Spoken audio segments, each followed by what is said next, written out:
This is a guided reading of the text for this week's assignment in science. The purpose for our reading is to understand what it means for the coronavirus to be spreading exponentially and how staying at home can help prevent the spread of this virus. So this text is from the Washington Post. It was published on March 14th. That's the Saturday after our last day of school.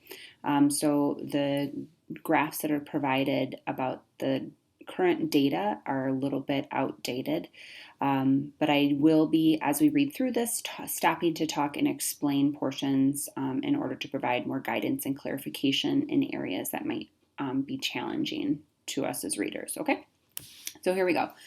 Why Outbreaks Like Coronavirus Spread Exponentially and How to Flatten the Curve by Harry Stevens, March 14th, 2020. After the first case of COVID-19, the disease caused by the new strain of coronavirus, was announced in the United States, reports of further infections trickled in slowly. 2 months later, that trickle has turned into a steady current. Here is a graph of the number of cases as of March 14th in the U.S. So at that point, there were 2,179 cases in the U.S. on March 14th. This so-called exponential curve has experts worried. If the number of cases were to continue to double every 3 days, there would be about 100 million cases in the United States by May. That is math, not prophecy. The spread can be slowed, public health professionals say, if people practice social distancing by avoiding public spaces and generally limiting their movement. Still, without any measures to slow it down, COVID-19 will continue to spread exponentially for months. To understand why, it is instructive to simulate the spread of a fake disease throughout a population. The term here, simulate, means they're going to pretend as if something was spreading. So they're going to show a visual model of how something like this would spread. We call our fake disease stimulitis. It spreads even more easily than COVID-19. Whenever a healthy person, seen in blue, comes into a contact with a sick person, seen in orange, the healthy person becomes sick too. So we're going to watch how this works.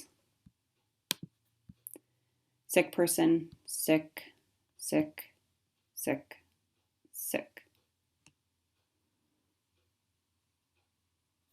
Every person the sick person came into contact with became sick.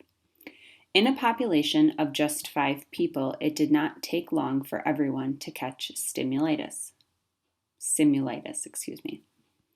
In real life, of course, people eventually recover. A recovered person, seen in purple, can neither transmit simulitis to a healthy person nor become sick again after coming in contact with a sick person. So what that means is that once you have had simulitis, you no longer will get sick again and you no longer spread it to other people. Here's the model for 5 people.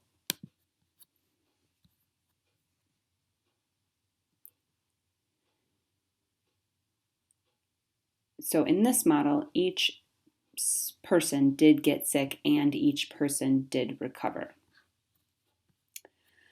Let's see what happens when simulitis spreads in a town of 200 people. We will start everyone in town at a random position, moving in a random angle, and we will make one person sick. Notice how the slope of the red curve, which represents the number of sick people, rises rapidly as the disease spreads and then tapers as people recover. Okay, so you're going to look at 2 things at the same time. You're going to notice the number of people who are sick, healthy, and recovered in the curve that is shaped here with the orange.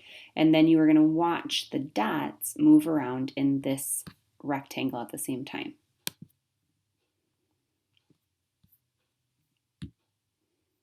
Remember, the orange represents sick, the blue represents healthy, and the purple represents recovered. And you can see up here a graph that's being created.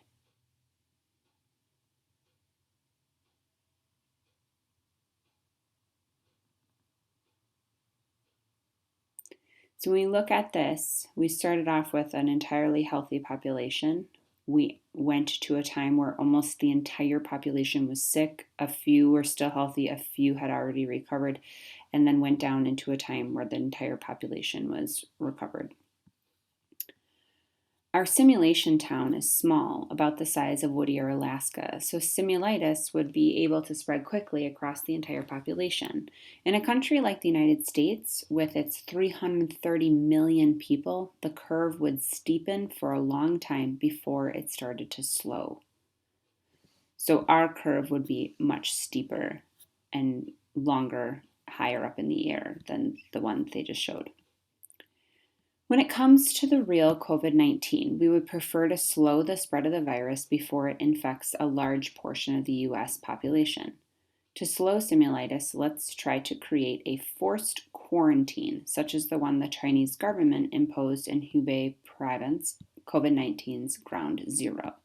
So if we were to put a set number of people in quarantine over on one side, unable to go anywhere, what would happen? All the sick people are over here right now. Uh-oh. What ended up happening?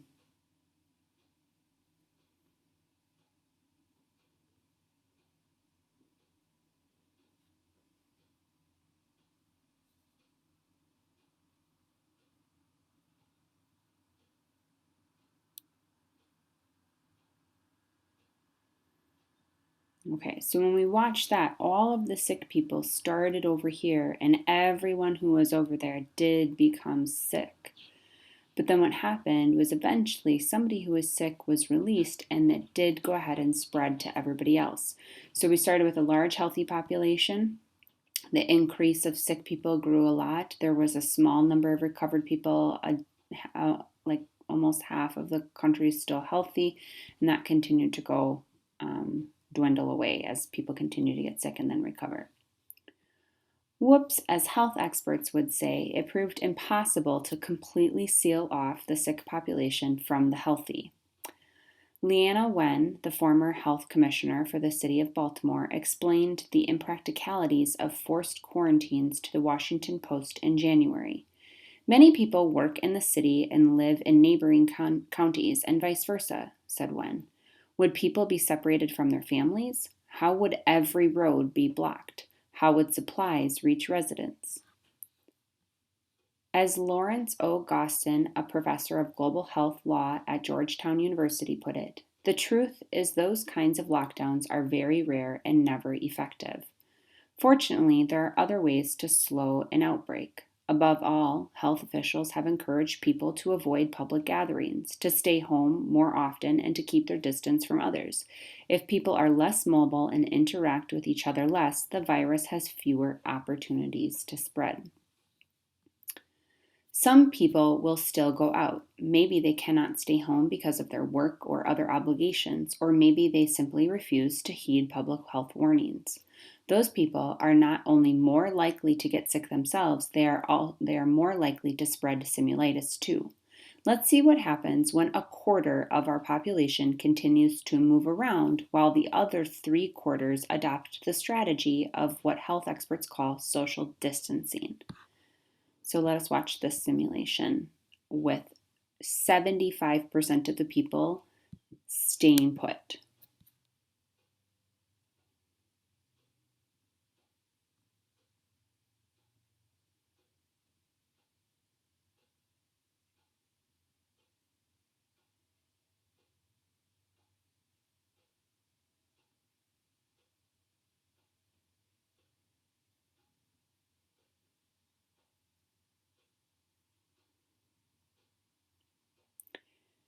What we see here is we start off with a large population healthy, slow number of people beginning to get sick around the same time. And as the number of sick people goes up, the number of recovered people also begins to increase. So there is, throughout the entire thing, a chunk of population that remains healthy and an increasing number of people who remain recovered. This shows very much fewer extremes than the other situations throughout the simulation.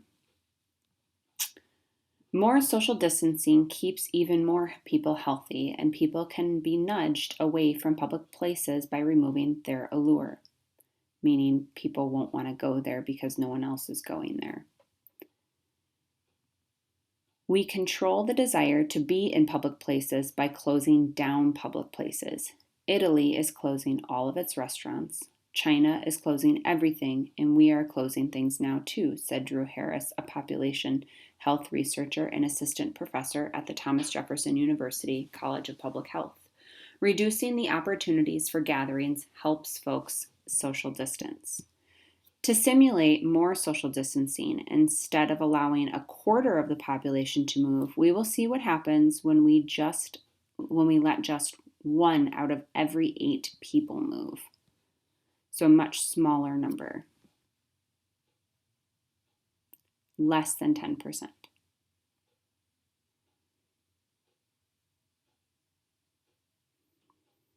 There are a lot more blue dots throughout the entire simulation this time.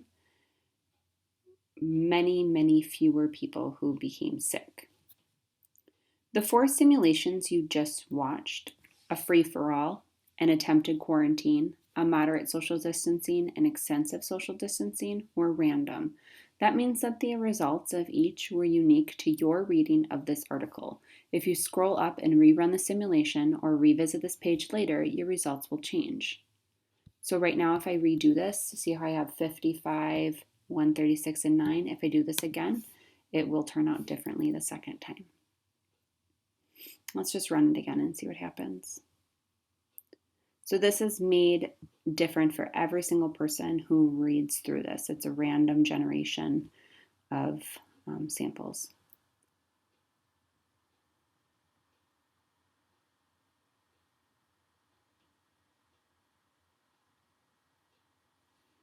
Yeah, 51, 118, 31. Those are different numbers than we had last time. Even with the different results, moderate social distancing will usually outperform the attempted quarantine, and extensive social distancing usually works best of all. Below is a comparison of your results. So when no one is social distancing, we're trying to just keep one select population quarantined. 75% of the population is social distancing. More than 90% of the population is social distancing. Simulitis is not COVID-19, and these simulations vastly oversimplify the complexity of real life. Yet just as simulitis spread throughout the network of bouncing balls on your screen, COVID-19 is spreading through our human networks, through our countries, our towns, our workplaces, our families. And like a ball bouncing across the screen, a single person's behavior can cause a ripple effect that touch faraway people. In one crucial respect, though, these simulations are nothing like reality. Unlike simulitis, COVID-19 can kill. Though the fatality rate is not precisely known, it is clear that the elderly members of our community are most at risk from dying from COVID-19. If you want this to be more realistic, Harris said after seeing the preview of this story, some of the dots should disappear. Okay, so that was a guided reading of this text. I did not go into any specific word definitions or explanations, but hopefully it offered a little bit more clarification on how to read the simulations and what information those provided in the text. Now you should go on to answer the questions provided on the Google Doc related to this assignment on Google Classroom. And if you are having any trouble answering the questions or would like more support in working through the text, I am available to meet with you via WebEx in a face-to-face meeting or during any office hours just to answer digital questions that you might have. So please reach out if you need support.